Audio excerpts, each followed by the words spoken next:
Ciao ragazzi, oggi sono ai piedi del Monte Carrega. Ho portato con me questo attrezzino per la prima volta da quando vado in escursione.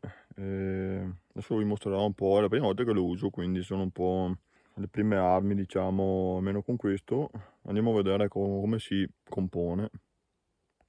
Allora, intanto vedete treppiede una bella apertura a molla resistente, ma non troppo, facile da aprire anche con una mano. Poi vedete qui questo meccanismo, diciamo, serve per ammorbidire o indurire la rotazione. Guardate che utile ragazzi questo angolo a 360 gradi. Dopo qui sopra c'è questa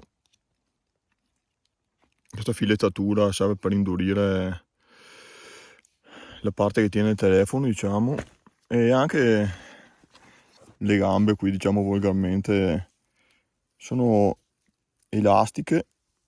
Guardate che roba, utilissime per tutte le inclinazioni.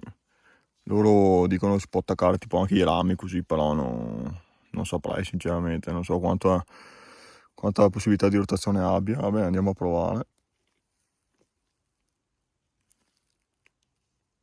Sì, effettivamente si può attaccare anche al contrario, così a qualche oggetto in sospensione, però insomma la sua funzione è quella di tenere in piedi in verticale il cellulare, diciamo. Però ragazzi, non è male. Per quello che è costato l'ho preso al Media World a 29 euro, mi sembra, sì, non tantissimo, 39 euro, scusate, 39 euro. E niente, dai, un bel giocattolino, quindi è della marca. Aspettate che ho portato via anche la confezione proprio e tutto oggi,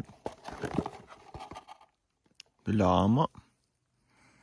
A caso c'è anche l'adattatore per la GoPro, eventualmente se in futuro dovessi prenderne una.